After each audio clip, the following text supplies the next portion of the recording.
Transmitting live from the Asylum Studios, deep in the bowels of Southwest Texas. It's the Joe Rooz Show.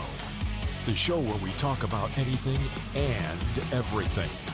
Where nothing is sacred, nothing is watered down, and nothing is PC. Alrighty, hey folks, this is Joe Rooz, and it is great to be with you once again, transmitting live from the Asylum Studios, from the Pimple on the backside of Texas, the beautiful city of Eagle Pass, and of course doing the very best we can to bring you the best quality talk radio we can muster without all the bluster. Welcome to the Joe Rooz Show. And it is 19:08 hours on the 19th of January, 2026. And unfortunately, it is a Monday. God, I hate Mondays. I hate Mondays. Let's just leave it there. Hope you guys had a great weekend, though. My weekend was spent at the job, so I had to do that. And then we had our show yesterday, which went really well, I think, anyway. I could pat myself on the back if I like, because it's my show. I can do what I want. But I thought the show went really well yesterday, and I want to thank everybody that tuned in live. It was great. We had really good numbers yesterday for the live show, which was fantastic. I really do appreciate that.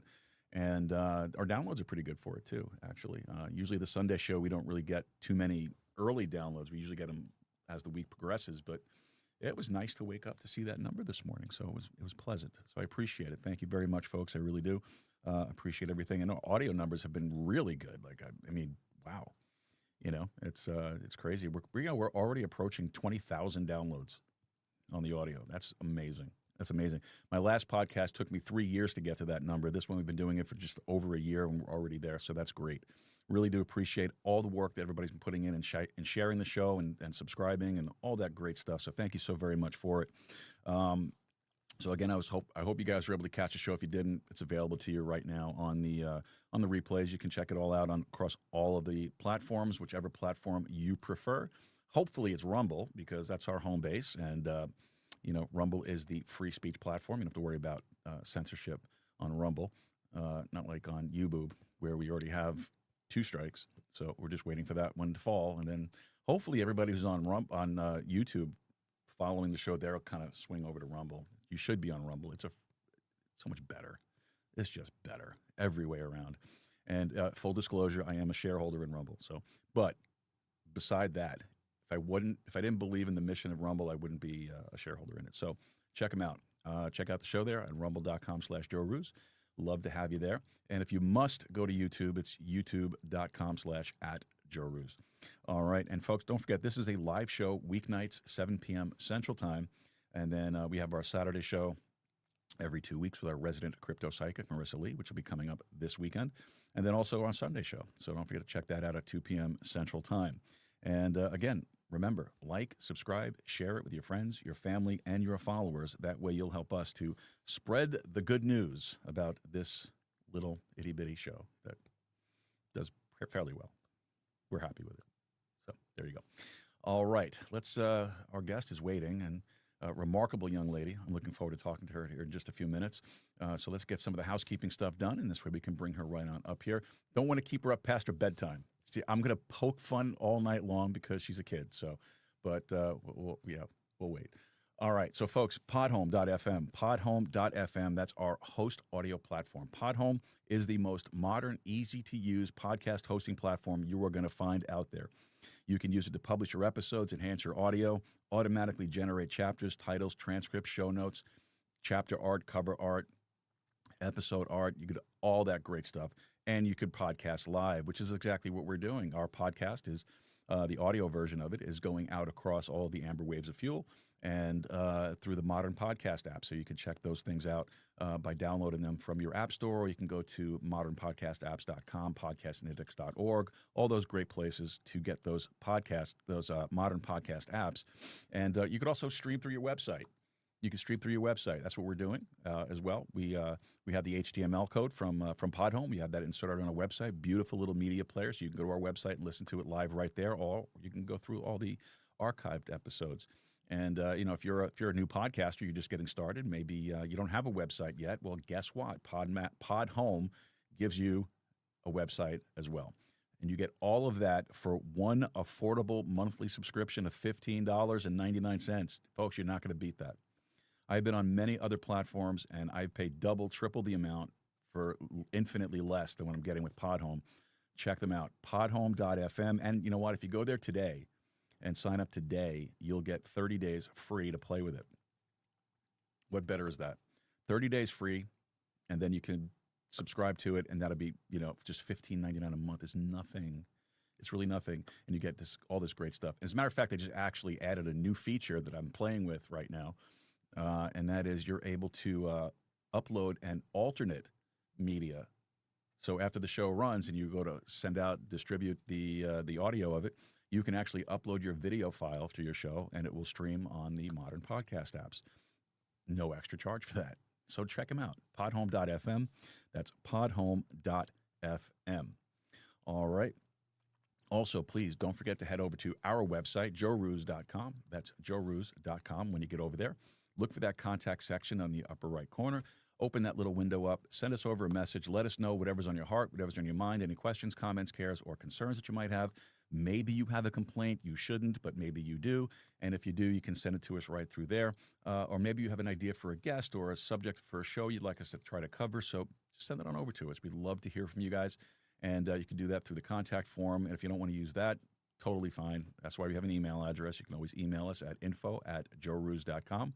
That's info@joerooz.com. Or novel idea, you can use the comment section down below. We'd appreciate that. So check it out. Take a look. Drop us a note. Let us know what it is that you are thinking. All right. Now, tonight's guest is brought to us by Podmatch.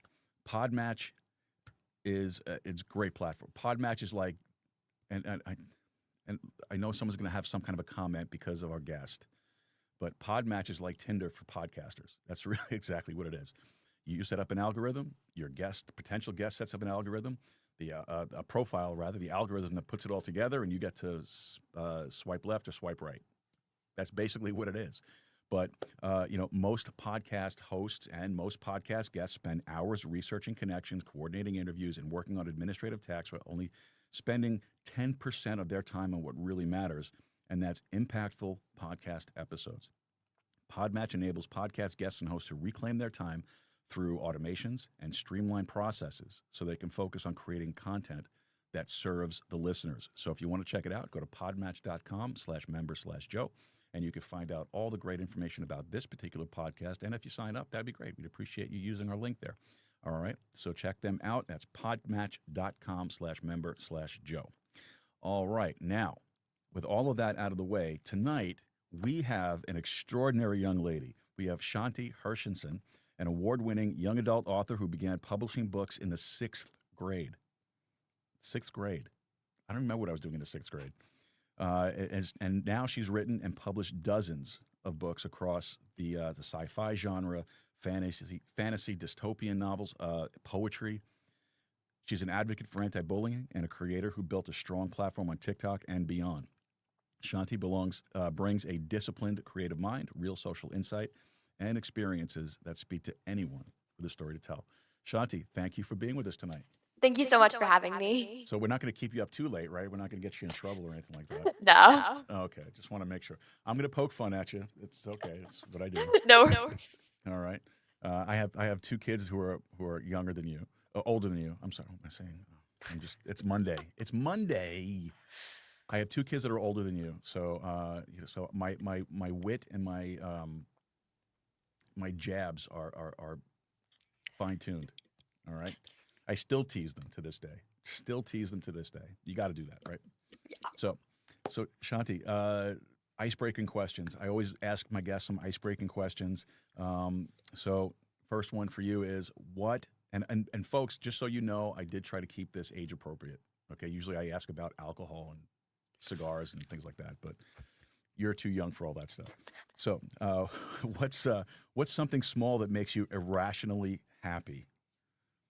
Ooh, easy. My cats. Your I cat. have 3 of them, and I mean, they're just balls of sunshine. They're amazing. How many cats do you have? I have 3. 3. Okay, you're a cat lady. Yeah, Or a potential cat lady, future cat lady. absolutely. Okay, great. See, for me, like I told you before the show, it's a rotisserie chicken from our local supermarket that usually makes me strangely happy for some reason whenever I pick one of those up. But it's not for me though, because I have my 2 dogs. I have my 2 French bulldogs. I have Beanie, my girl, and Chuck is my boy, and I get them the rotisserie chicken. It's really for them. I'll pick at it a little bit, but it's all for them. That's what I do too. So Oh, okay. All right. I don't feel so weird then. All right. Fantastic then. Fantastic. All right. So I'm dreading this one. What is your most controversial food opinion? okay, my favorite pizza topping is artichoke. Oh my God. What's wrong with you? Yeah, I hear that a lot. Ew. I don't know what's worse. I don't know if pineapple on pizza is worse or artichokes. It's really good, I swear. I don't. I'm not gonna. Well, I'm gonna doubt you. But look, I'm a Sicilian from Brooklyn. You don't put things on top of your pizza. The most you put up there is like some pepperoni, maybe. Nothing more than that. I mean, come on, you gotta ruin your pizza. All right. So what do you drink along? Not alcohol. I know that. What do you drink along with your artichoke pizza? Ooh, okay. Usually sparkling water, occasionally Coca-Cola, or like some like orange juice or lemonade, but mostly sparkling water. Okay. All right. I can do with sparkling water. I have some right here, so I like my sparkling water. I do. Because I try to cut soda out of my diet. Because I am getting older, and the potential for diabetes and stuff like that just increases as you get older, and especially in my family it runs. So I need to cut out the soda stuff. So I did that, and so I supplemented the soda with the sparkling water. Although now I'm being told that I shouldn't even be doing that because it messes up your stomach. But I don't know. Look. Gonna die anyway someday, right? So you might gotta enjoy it. Exactly. So Shanti, so when did you first realize that you wanted to be a writer? Okay, this is like the most cliche answer I can possibly give, To a but I don't cliche remember a question? time when I didn't want to write books. Okay. I have loved the process of creating just like stories and characters and universes ever since in preschool or earlier, like ever since I knew what a book was. So it's just been something that I've grown up with in this dream that's developed over basically the course of my entire life. Okay. So you remember all the way back in preschool? I do. Wow. I don't know. Maybe I partied too much in college. I don't remember anything like that far back at all. But I understand though, because when I was in grade school, in order to get out of certain assignments of subjects that I didn't like to do, I would start writing short stories, and that would occupy my time. And my teachers were really cool, so they let me submit that for like extra credit stuff, and it was great. Oh, But, that's but I did. nice. I used to have this beautiful little binder full of little short stories and stuff that I had written over the years, which is long since gone. Don't know what happened to it. It just disappeared. The only thing that I still have a binder of is the poetry and the prose that I used to write when I was in later high school and early college. But then, I don't know, I just put it down. I started focusing on other things and lost track of all that stuff. When I go back and read it, have you ever gone back to read some of your stuff? I have a bin of basically, I don't want to say everything because there's definitely some stuff that's been lost of all of my like elementary school works. It's hilarious. I had a lot of strange ideas. There's a lot that's just like ridiculous and doesn't make sense, but it's so fun to go back and read. Well, maybe it's something you can develop as you go along. Yeah, You know, totally. what might seem a little weird or strange, you never know. Maybe 5 years from now, that might be the in thing. Nothing surprises me these days. So what was the first book that you wrote, though? Ooh. This is a tricky question for a very silly reason. Is So back when I was in sixth grade, I started writing this, I want to say like quote unquote book, but it is a real book. And it was this novella that I wrote with a friend. It's like under 50 pages. And there were two of them. And those were actually the first things ever self-published as just this sort of experiment. So I could say those, but then like the first really serious project of mine was called Biome Lock, and I started writing it when I was 12 years old, right in the middle of lockdown. And that is a futuristic dystopian novel that takes place 30 years after an alien invasion. It's a lot of fun. And that's when I really started to get serious about it. That was technically my debut novel. So it's like I couldn't answer with either of those books. Okay. Well, how did it feel publishing those books?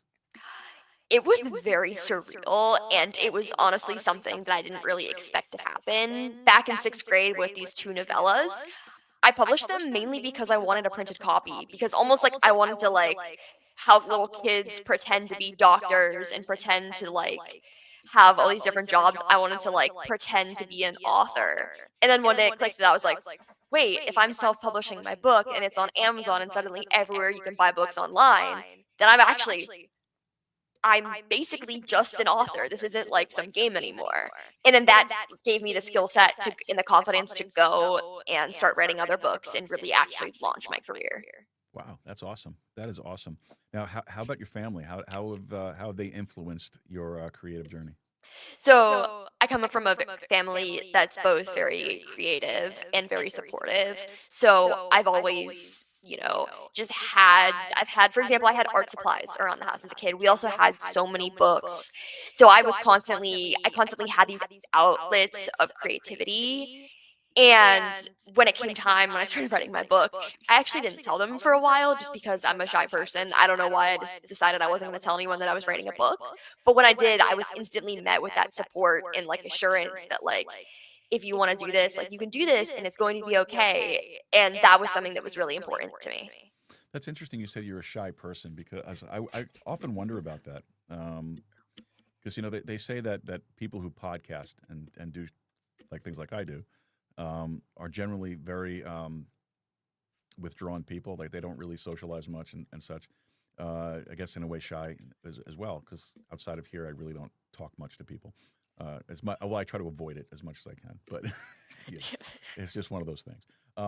But I've often wondered though about writers and authors. How do you think that that's something that most authors or writers struggle with, being shy and not willing to put themselves out there like that, but more comfortable behind the page? I think it definitely depends on the person, because I've certainly met a whole lot of authors who are extroverted, and yet I have met so many introverted authors. And I think the kind of explanation for that is that writing is this very personal process, and it can be an outlet. It can kind of create a home for you when you need one. Like for me, writing started just because I found comfort in it. And in that way, I think a lot of introverted people, rather than finding comfort in others, they find comfort in things like fiction. So then that's where the sort of idea that there are a lot of introverted writers comes from, is sort of related to that. Because at the core, we're all writing for some reason. And typically the reason is because we enjoy it, because we find an outlet in it, and we just find this sort of comforting like peace. I'm sorry, I just realized I didn't turn the echo cancellation off. You should have said something. Oh my gosh, it's like stopped. It's like going in and out for me. It's really weird. Okay. Well, so I wasn't sure if it turned off. No, I just turned it off. Okay. Okay. I'm sorry. I apologize. I just forget to do it sometimes. I couldn't even hear it. So. Oh, great. Okay, good. So what's been the biggest challenge for you as far as balancing school and your writing and promoting your book and everything that goes along with it, or your books? Good question. In terms of specifically with school, at least a lot earlier in my career, it was difficult to be able to it was difficult to understand what my priorities were. Meaning I was spending so much time writing in marketing and everything, and I wasn't necessarily spending a lot of time on school. And so recently I've found a lot of enjoyment in school, and that doesn't mean I enjoy my writing any less. It just also means that I've gotten a lot more serious about this thing that I very much have to do. Right. And but otherwise, It's been, I don't want to say it's been the most difficult thing or that but it has been a little bit of a challenge to put myself out there because so much of my writing for me is vulnerable. I have pieces of work that are very much based on my own lived experience. So there's something that's quite terrifying already about publishing a book and wondering, like, are people going to like it? How are people going to react? Is it going to do well? And then it adds another layer if it's something that I'm very personally like connected with on the Gotcha. level that like these characters are me, this story is my experience. So I'd say that's also been both a challenge in the writing process and a challenge in like the marketing and like post-release process. Now, I understand what you're saying too, because I recently I wrote an article for a magazine, and hasn't been published yet, but I'm like terrified to think about people reading this thing and the critiques that are going to come from it. So I get what you're saying, but at your age, how does it feel to say that you have a career already at such a young age? Most people don't get to a career until way after college. How does that feel It's for you? it's very surreal because I mean, this is my dream job. And I mean, I still have a long way to go, but I'm already at a point where I can basically say like, "Hey, I'm working my dream job." And that's never been fully something that's like settled. It's amazing to me. And I mean, it's really fun that I get to like wake up every single day and be like, "Oh, I'm going to go work." And the work I'm doing is like my favorite thing ever. And I know that's something that's very unique too. It is, absolutely. I agree with you. It is very unique. Not very many people really enjoy, the work that they do. They just do it because it makes ends meet. But to be able to actually go to work and do something that you enjoy to do, that's a rare gift, and, just hold on to that gift. Hold on to that. So, what's something that you do to kinda keep moving forward as a creator? I really always and try to be a big fan of whatever I'm working on. And even when I'm struggling with it, because with every book, I reach a point, maybe towards, I can always call it like the dragging middle, where it doesn't necessarily mean that the actual book is going to have like drag, but it means that I'm like knee deep in this book and it's challenging and I'm kind of over it. I'm starting to think of other ideas and I'm always like worried about plot holes and I'm just like kind of sick of it. And whenever that occurs, I always still try to be a big fan of my own work. I listen to a lot of music that reminds me of my characters and what I'm working on. I try to get myself hyped up for scenes that I may have to write in the future. I even reread scenes I really like, Mhm. in previous parts of the book, because as long as I can like actually enjoy the content, not necessarily enjoy the process, but enjoy like the content and the story and the Okay. characters, then I can propel myself to keep going even when I don't want to. Well, that's great. That's great. So what's your writing process like? So at a very zoomed in level, I write 1,000 words a day, no matter what, rain or shine. I have written through having a concussion, through being extremely sick. But if you zoom out, I always start with just a idea. I'm not that much of a plotter, although occasionally like I have like a bullet pointed list of Okay. ideas by the time I start. Sometimes I don't. Usually by the halfway point though, I sort of know how the book's going to end. And then I start writing, and it takes anywhere from 1 to 6 months to finish a first draft depending on the length.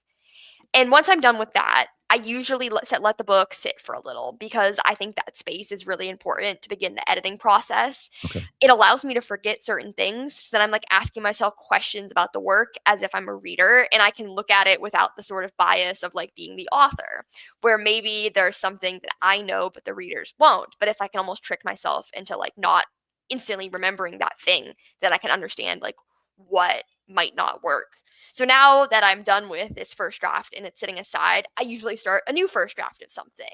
And that brings me to a little bit of an overlapping piece is that I'm always writing one book and editing something else at the same time. And the always currently working on a new first draft, always getting out 1,000 new words every day allows me to have this constant momentum to never feel like I'm just stuck in this project that never seems to end. Because even if I am, and even if I've been editing the same thing for like 2 years, I Right. still have this new pipeline of work. And Oftentimes, though it really depends, I'll actually have multiple projects I'm working on at different stages. I had a point a while ago, and this all coincided when I was actually working on college applications, which was wonderful, where I had this one book that I was in like one of the final rounds of editing. I was starting to work on a new project. I was starting to edit, do like the second draft or third draft, like with my editor. Okay. And then I was rewriting the intro to a different book, all the while writing a new first draft. That was brutal. That doesn't happen too often, though it is common that I'll be working on like multiple things at once. Well, okay, so it takes you 6 months to write a book, to a first draft. How many books have you actually finished and published at this point?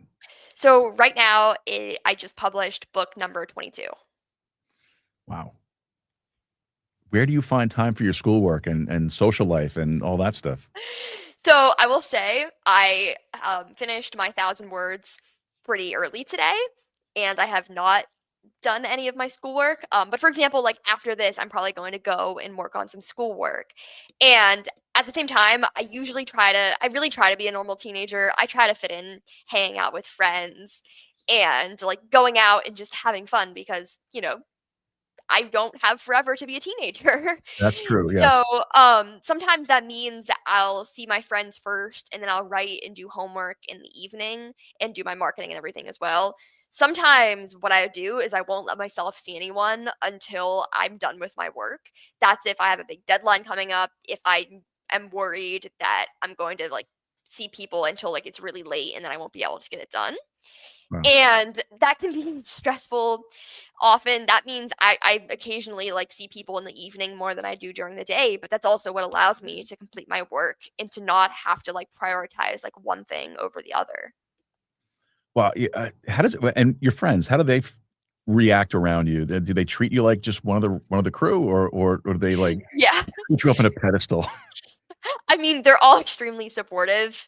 One Right? thing that's just I find funny that I do is I mean, kind of like what I said is I'm shy, so I don't tell people about my writing at school. Like everyone knows by now. Just because, word gets out, I've talked about it, but I don't talk about it all the time. So often when I make new friends, they don't actually like know until maybe we've been friends for a couple months. They're like, Shanti, you didn't tell me. Though I'm trying to get better at least mentioning it because then it's kind of awkward when I forget to tell people and then all of a sudden it's like this big reveal. Or at least they'll find out when you do your book signing at school, right? Yeah. You can set up your table. I'm sorry.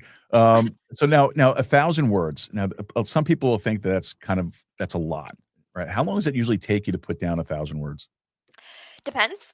And I know I say that a lot. But I've had times Good where answer. if I'm sitting and I'm typing pretty fast and the ideas are flowing, I can get it done in 20 minutes. Or sometimes it can take me 2 hours. Hmm. It depends. So with the last book I wrote, it took a lot longer simply because I had all these elaborate things to think through. These characters, they're going on these like very intricate missions in this world that to be able to actually create this accurate and immersive atmosphere, I need to really think through how it works. So in that way, it can take a lot longer. But other times it's taken me 20 minutes. Usually I'd say the average though is about an hour. Oh, that's not too bad. Yeah. Really, I usually like will write 500 words and then take a break and then write another 500.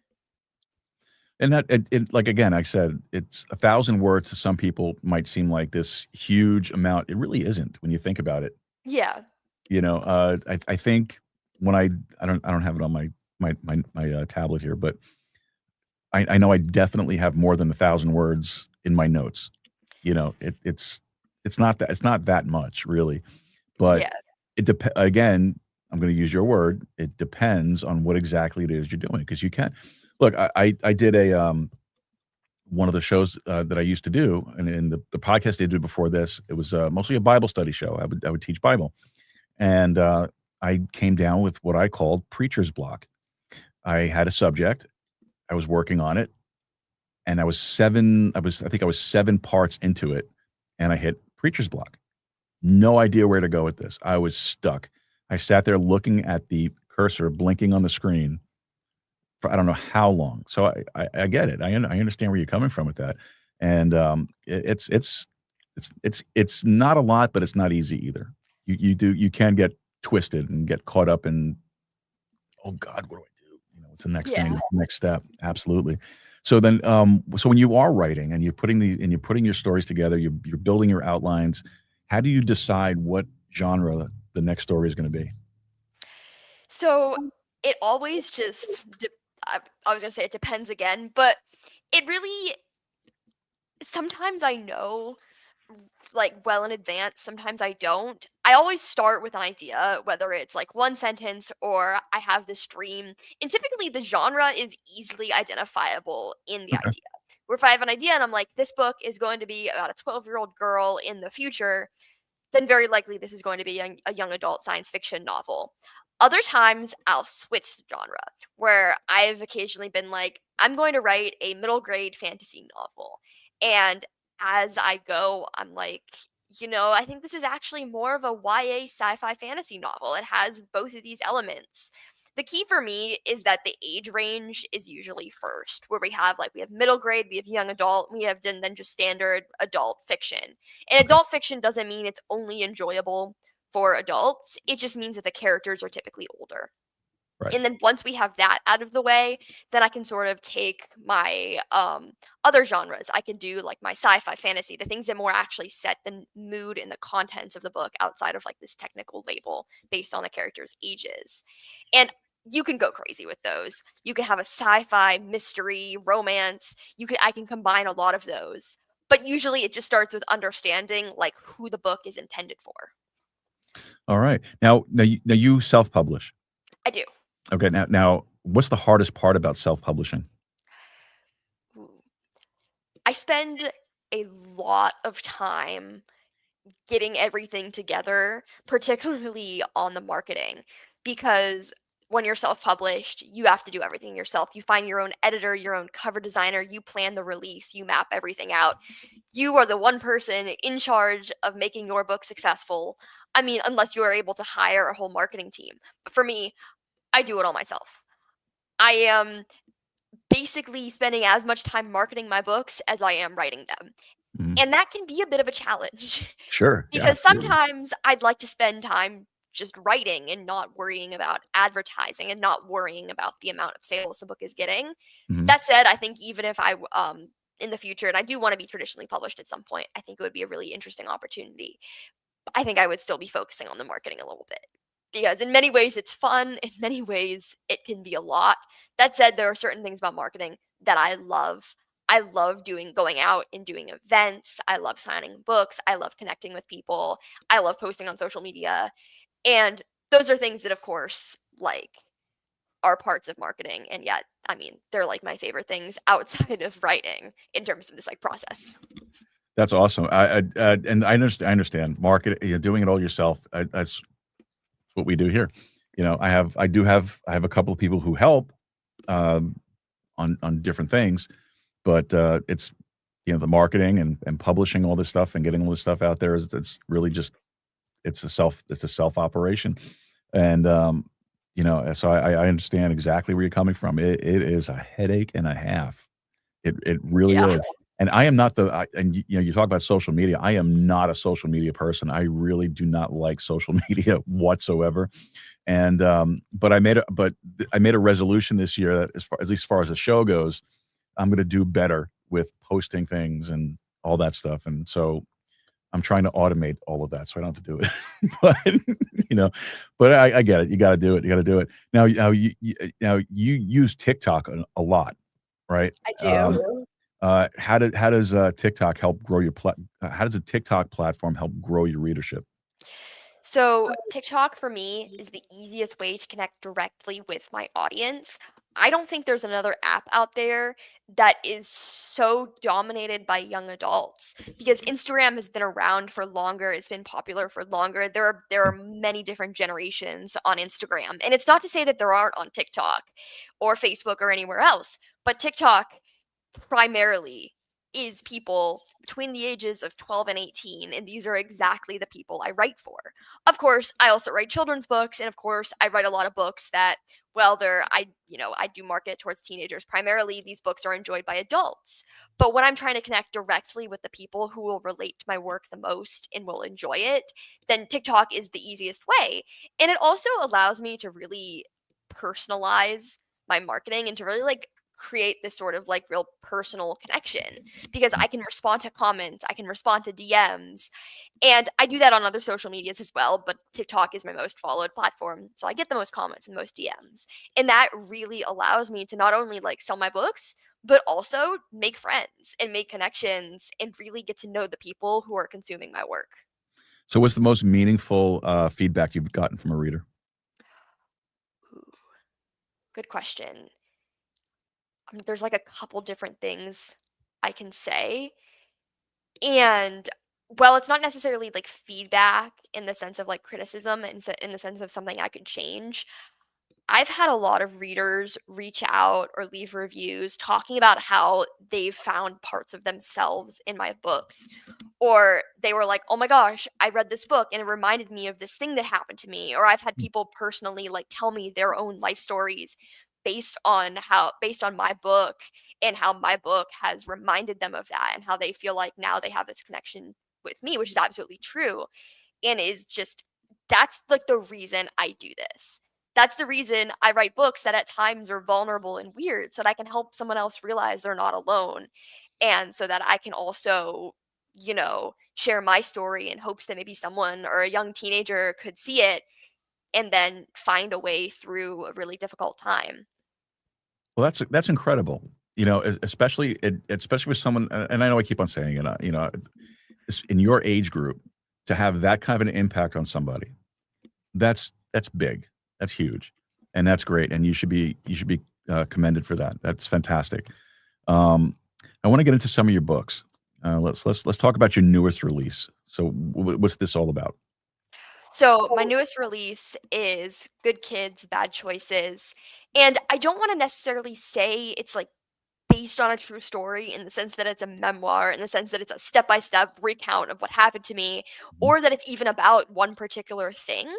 Rather, I see it as a collage of observations of mine and experiences and thoughts I've had over my 13 years of being in school. And it weaves a bit of like modern day like politics in with just the teenage experience because that's really what it is at the core Okay. is a book about teenagers weaving through these very difficult things while also fighting back and figuring out who they are. And what's the name of your book? Good kids, bad choices. Good Kids, Bad Choices. All right. I'm gonna make a note of that. I'm gonna check this out. It may not be for my age group, but I'm curious. I want to see something about it. All right. Now, you have another book called "You Won't Know Her Name." I do. So, what inspired the themes for that book? So, You Won't Know Her Name is largely and more directly based on my personal experiences. Before it was ever a book that was intended for other people to read, it was just an outlet for myself. Purely at its core, I wrote it because I was dealing with some very difficult experiences in my life. I was 13 years old and trying to cope with the most traumatic things I'd ever experienced. And so I sat down and I was like, I just need to get this off my chest and I need to write it. And I had tried numerous times before to write down this story and I couldn't quite get it to work. I always stopped after one chapter. I was like, I don't know how to handle these topics. I don't know how to handle these characters. I'd never written characters so based on real people and yet Mhm. so made up because at the core, there are characters in You Own Her Name, and yet there aren't really characters in the traditional sense. I mean, none of them have any names. They're more these vessels for people to put in to insert themselves and their own experiences, and it's more representative of and like symbolic of this larger issue, rather than these like deep and complex characters where you know everything about them because really you know very little. And I knew that I couldn't really make up characters like that had fictional names and backgrounds, just because the experience was too close to me and it just didn't work for whatever reason. Okay. So I decided I wanted to give them no names, and I also decided that rather than writing this as a traditional prose book like all like the other stuff I'd worked on, I wanted to write it as a novel in verse, because for me that allowed me to sort of play with these like complicated spaces, to play with the fact that these characters don't have names. And at the same time, poetry was what really helped me originally through these difficult experiences, and poetry was what was going to help this character. So it's only fitting then that if it's a novel and told with poetry. Wow, that's a lot. Yeah. That is a lot. Wow. I'm being honest with you. I'm really very impressed. Thank you. I really am. I mean, just I'm like at a loss for words, which is rare. So, wow. So, how do you keep your stories fresh? Ooh. So I always try to like I'm trying to figure out a way to like explain this. With my books, there's always a slight bit of commentary of what's currently going on in the world and things I care about. And obviously what's going on in the world is constantly changing. So in that way, even if the book takes place thousands of years in the future, or even it takes place in the past, there's still a slight bit of that like commentary and that outlook. Okay. Otherwise, I always try to explore new genres. I stayed in science fiction and fantasy for a very long time. And recently I've tried branching out. Though I will say the last book I wrote was a young adult science fiction dystopian novel.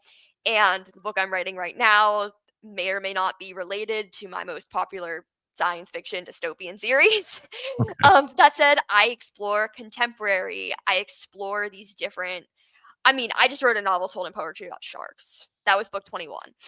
So I always try to just explore new bizarre topics. I'm committed to studying creative writing in college. So in that way, the more I learn, the more my writing changes, and the more my subject matter will change, and the more like just everything about what I create will change, even if still originally like my roots are there. The more I learn, then the more I'm able to like branch out and create fresh material. So, what's your favorite genre to write in? Okay. So science fiction is what I started with. That's the genre I grew up loving in reading. Okay. That said, there is a play young adult contemporary, particularly that deals with social issues that teenagers experience, has a very special place in my heart. That's the genre that I feel like saved my life, that made me realize like, hey, it's going to be okay, and that gave me this really deep like personal connection Okay. with writing. That's the genre that changed my outlook on writing. And I will say I do really enjoy just creating these stories that feel like, yeah, they could very much be real. I mean, they aren't, but in many ways they are real, because this is totally something that is plausible in our world. So it's kind of a tie, and it will probably change in the future. It's probably Really? going to be a three-way tie or a four-way tie, or maybe a new genre will like sweep me off my feet. But right now it's between science fiction and then like young adult contemporary. Who's who's a favorite author of yours right now? Ooh, I have so many. I will say my I'll tell you all-time what. I'll make it easy for you. yeah. Pick one from each genre that you write in. All right, I gotcha. So in terms of fantasy, and I was gonna say sci-fi, but um, fantasy. My all-time, literally just like my all-time favorite author, period, is Lee Bardugo. I think her work is incredible. I love her characters. I love her vibrant worlds. In terms of science fiction, this is a very good question. And I have so many different answers. And I really want to say, I really want to talk about Star Wars right now, but that's not, Go ahead. those aren't books. But I Well, really love Star Wars. That is my favorite work of science fiction. somebody had to write it. Yep. someone had to write it. It counts. And I really love reading Star Wars books. Particularly, one of my favorite Star Wars books is Rebel Rising by Beth Revis. This is the story of Jyn Erso, who's one of my favorite Star Wars characters. And you get this really deep view of this character that's only in one piece of Star Wars media, really. And I think that's really cool. And then in terms of young adult contemporary, my my favorite book, just like literally my favorite book of all time is The Perks of Being a Wallflower by Stephen Chbosky. Okay. And that is the book that taught me so much about writing young adult contemporary that is like raw and honest and powerful. So I by far, like, I think that is like my favorite like YA contemporary author, even though he's only written 2 books that have been published. Really? And one of them's a horror novel. But That's one of my favorites, genre-wise. it's yeah. Yeah. All right. So, what's the next story that you're working on that you're most excited about? Ooh, I have a couple different things I could say because I have Say a couple away. different things I'm working on.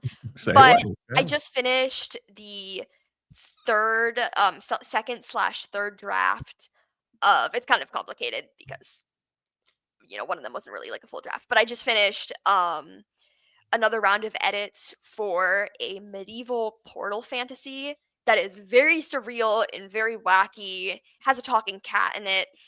It is so much fun and it's so silly, and it gets very serious and sort of deep. And even though it takes place in the medieval times, it really does like reflect the era we're living in now. So I think that is something I'm just so excited about. I'm excited for like the book cover, whatever that might be. I'm excited for how I'm going to market this. I'm excited for how readers are going to perceive this book. Otherwise, for the last 2 years now, I have had this young adult contemporary kind of adventure, like nature survival novel that it's been sitting in my drafts. I've revised it several times now, and I think that one is also nearing publication, and I'm so excited. And it's also coincidentally about animals. So Okay. So do you ever collaborate with another writer or a creator of any type? so I don't. I would love to, and yet I would be terrified to. I always worry, this like kind of advice is like, if you want to be friends, like don't collaborate with someone you're friends with. Mm. That said, I do have a friend who I collaborate with in the sense that I have commissioned her to do so much of my artwork for Good Kids Bad Choices. So I've had her do different character designs and like Nice. pieces related to the story. But I've never actually like, other than when I was in 6th grade, I haven't actually written a book with anyone else. It's not entirely off the table. It's just something that like I need to meet the right person for. Fair enough. Fair enough. Now, you're also an advocate, or I guess an advocate's the right word for it, for anti-bullying. That's a very serious thing. It's been a serious thing even back when I was in school, but it didn't really get talked about as much back then. Now it's a lot more prevalent, or at least spoken about a lot more. So, what's your take on bullying prevention in schools today? I think that in many cases we have a misunderstanding of bullying and its sort of, I don't want to say place in society because I don't think it has a place in society. Mhm. But I think we have a sort of misunderstanding of that, like, oh, this is something that's normal. This is something that happens. We can't do anything to stop it, because I think we can. Because I think at the core, I think a lot of our issues just in the world, and bullying is one of them, is caused by a lack of empathy and the ability to perceive someone else as human and having thoughts and emotions. But I think if we can just teach that at a young age, that, hey, you impact other people, if someone makes you feel bad, then like you could make someone feel the same way. And that like this sort of idea that like everyone has their own unique experiences. Everyone has a brain. Everyone is capable of understanding like pain and suffering. And then if we can sort of realize that like we can sort of almost like teach people at a really early age to like decentralize themselves and to really understand other people as well and to just practice empathy, then we could potentially lessen bullying and then make it easier to handle when it occurs. Now, do you in any of your stories that you've written, do you address the issue of bullying? All the time. Okay. Well, You Won't Know Her Name is very much I don't want to say a memoir, but it is a novel told in poetry about bullying. Good Kids, Okay. Bad Choices is really heavy on bullying, and particularly criticism against school administrations. It also comes up a bit in Helipads in Heaven, which is another novel of mine. And even in my science fiction novels, for example, Little Green Man is this fun sci-fi mystery, and yet we see the main character being bullied, and we see her have to like overcome this and fight back, and we also see sort of the lack of justice that she receives at certain times. Mhm. And so all of these things, this appears in so many of my books, even if they aren't necessarily books about bullying. Okay. So what advice would you give someone, a young person, someone your age, maybe a little bit younger than you, who wants to write their first book? Okay, this is like, people roll their eyes when I say this, but just write. Just sit down. I know the blank page is intimidating, but once there's even one word on there, it's less intimidating. And more so, I understand that not everyone can do this, that people have responsibilities. But if you can commit to writing the same amount every day, even if it's only 100 words, which is a lot more doable, you text more than that every day. I True. can guarantee that. Then you can sort of train your brain into like knowing that, hey, we're going to write today. Mhm. And then you can complete your work much quicker. And with this, when you're writing the same amount, it means that you're gonna understand, you're gonna if you commit to writing the same amount, then you're not gonna do the thing where you write one sentence one day and then a whole paragraph the next day. And so Good point. particularly for me, like, I'm writing several pages every single day. And early on I had this issue where I'd write a sentence and be like, I'm done for the day. And especially like, so yeah, if you can train your brain to do the same amount, that is crucial, and that will help you finish so much quicker. Yeah. And also do research early. In I mean, fun research. Research what it's like to be an author. Look up book signing vlogs. Look up marketing ideas, because even if you're not going to use this stuff for a while, for many months or many years, it's still stuff that you're like sort of bringing into your consciousness. It's stuff that you're learning and stuff that you'll remember that then you can just pull out of your toolbox. And all of a sudden when it's time to publish your book, you'll already have this breadth of knowledge that a lot of other people don't have. Now, what about people who, I don't know, I guess kind of criticize you, about your age? Uh, so how do you respond to those kind of critics? I publicly, I don't typically respond Okay. unless I've gotten some comments that have been just ridiculous and I've responded. But if I do respond, because I have people be like, you're 18 and you've written this many books, that's impossible. And so I respond, and very nicely I try to break it down and be like, I'm always writing and editing a book. I'm always writing one book and editing another. I write 1,000 words every single day. I work with a professional editor. This is my timeline. And then that can sort of help people understand. Just Mhm. for me, the important thing is that I'm always nice, because it matters how I put myself out there on the internet and how I Of course. present myself. Internally, sometimes, though, I'll get very frustrated. I'll be like, come on, why don't people believe me? And especially now in the era of artificial intelligence, it's been really important for me to emphasize in my bios and in my posts that all of my work is human, written, edited, and designed.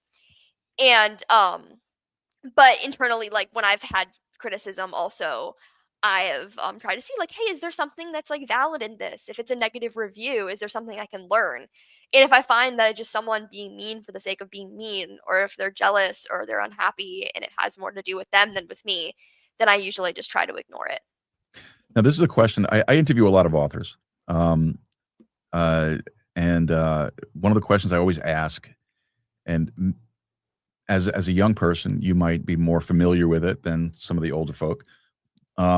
What's your position? You mentioned AI, of using AI in the creation process. Good question. Me personally, I'm against it. Mhm. I don't necessarily think that AI platforms can write well. I'm not sure they should, because I really think that writing is something that is so uniquely human, and it's the expression of the human experience. So I don't think that a computer can ever really fully grapple with it. Mhm. As for me personally, I know there's a lot of conversations about like AI editors or AI cover designs or AI translations in audiobooks. Me personally, I don't use any of that because I think it's really important to support real humans who, like, this is their passion, this is what they do, and it's not fair to take that passion away from someone because a computer is doing it half as well. And even if the computer is doing it as well, like, I think that if I can and if I have the ability to support human creators, I really should. And I mean, my other thing is just that AI is very bad for the environment. So in that way, I'm like, I personally try to use it as little as possible in anything. I don't use it at all for anything in writing and publishing, but if I'm, trying to research something for school, or if I'm just messing around with it, I try not to, even though it's very difficult because it's such an interesting topic. Because I really value the environment. I really I write a little bit about environmentalism, so I don't want to like write about these topics and then turn around and like use something that can be very harmful Well, that for it. makes sense. Yeah. It does. It makes sense. And I have to say, out of all of the authors that I've asked that question to, I think yours was the most eloquent. Thank you. I'm serious, and I appreciate that. So, what do you want your legacy to be as an author? Ooh, there are so many things I could say. At the core, I really want to impact people, and I I want to have my books continue to have this real world commentary. I want people to read and sort of both hear my perspective and hear my outlook. In some cases, I want people to read my book and realize maybe something about like a group of people, or realize something about a situation that they haven't really thought about. And at the same time, I also really want to create like a safe space. I I am really into fandom. I think it is so cool that a piece of media can connect so many people, and that you can really find a Mhm. home in this thing that it doesn't exist, and yet it does because the fans keep it alive. So I really would love to have my work be the next like big thing that teenagers are obsessed with, that young adults and I mean everyone can just find this connection and like find joy in. I'd love to create the next Star Wars, or I'd love to write for Star Wars. Hey, you never know. You never know. Why not? You should work on that. Yeah. I'm sure there's a way. You can do it. I know you can. Thank you. All right. So, last questions for you. So, who's someone that you respect right now, and what are they doing that inspires you?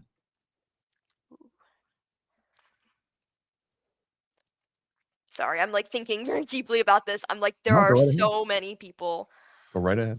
I could say, and First one that pops in your mind.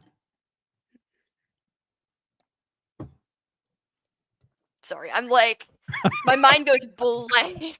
Like, there are like so many people, and yet, like, I'm like, who do I really, really admire? If it makes you feel any better, anytime I ask this question, it usually stumps for a good minute or two. So Yeah, I'm like, they all say the same thing. Oh, there's so many people. I know it's like I have like 1,000 different answers. I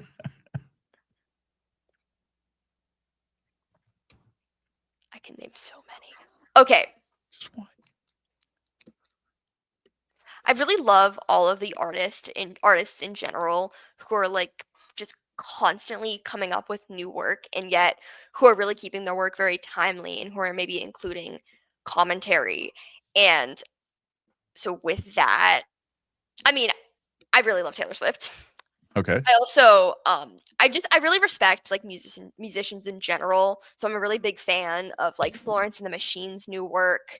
I'm a really big fan, particularly of the musician Lorde, and how she incorporates like advocacy into her career, and how even as a celebrity, she's still out there fighting for what she believes in. Okay. So yeah, I was like, I can name so many. Okay. All right. I got you. Now, mind you, of the names of musicians that you just put out there, I only know of Taylor Swift. I don't know the other ones. So, and I only know of Taylor Swift because of the guy that she's dating, or I don't know. Did she get married to him? I know they They're got engaged. engaged. Yeah, something like that. Uh, but I don't remember his name either. But I know he plays football. So uh, that's how in touch with pop culture I am these days.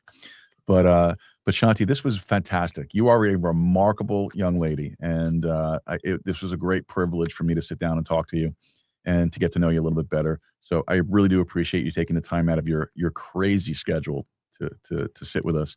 And honestly, I wish you the best in everything that you put your mind to. To me, you, again, just absolutely remarkable. So thank you again. I appreciate you. Thank you so much. All right, where can folks go to learn more about you and your work? So you can find me basically everywhere you buy books online and in some stores. You can even order my books to your local bookstore and pick them up. And you can also find me on my website, which is Shanti Hershenson. That's ShantiHershenson.com. And you can find me on Instagram, which is at Shanti Hershenson, and my TikTok, which is at Shanti Who Writes. And I'm in a handful of other places as well. So if you look me up, I will definitely come up. All right, outstanding, and we'll make sure we get all that stuff into the show notes. If you don't mind, I sent you an email earlier today with the links and everything for the show. If you could reply to that with your social media handles, we'll get those included in all the show notes also. All right, and if you're looking for a publicist, let me know. I know somebody very, very good, so might be able to help you out. Thank you so much. No, you're very welcome. And listen, again, thank you so much. I do appreciate you being here tonight. And man, you're going to go places. You got it. Thank you. All right. You have a great night. You too. All right. All right, folks. Shanti Hershenson. Wow, what a remarkable young lady. I mean, I've said it like 4 times tonight, and I mean that seriously. We're just remarkable, incredibly intelligent. You can just pick that up right away. And she's got her system down. She's disciplined, and that's impressive in a young adult these days. So, I know she's going to do fantastic work. All right. With that said, it's time for this. All right, folks. Taxation is theft. We all know that. We all understand that. But at this particular season right now, it's time for us to think about filing our tax returns. So I want to tell you a little bit about one of our sponsors here, Diamond Dynasty Tax Group Legacy. They did my taxes for me last year. They did a fantastic job with that, and I can't hear myself, so I sound weird. There we go. All right. They did my taxes for me last year. They got me the maximum refund that I was able to get. And again, folks, please don't forget this. When you get a refund, it is not free money. It is your money that you loaned to the government that they're giving back to you without the interest that they earned on it. All right. Remember that. All right. It's not free. Don't go out there and buy yourself a big screen TV with your big refund, wasting the money. Invest it in something more important. At any rate, I am sure that Diamond Dynasty Tax Group would not appreciate me opining on this at the moment. But give them a call, 830. It's a local company right here in Eagle Pass, 830-867-7106, 830-867-7106. Set up your consultation. Get in there now.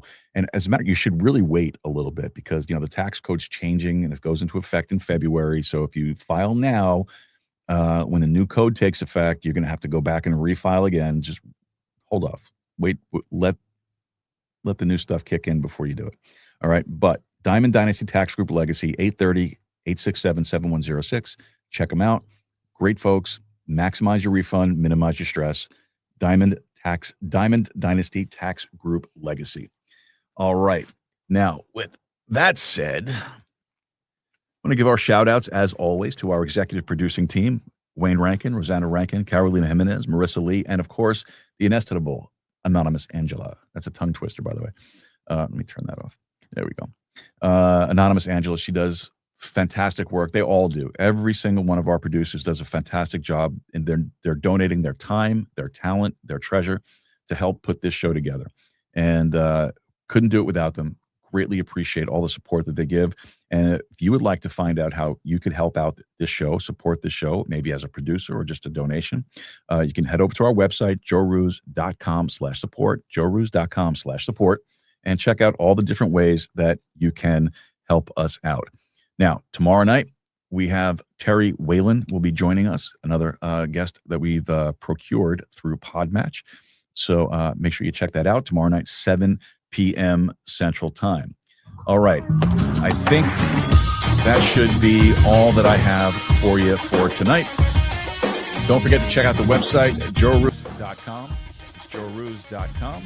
And send us over a message. Let us know what you think.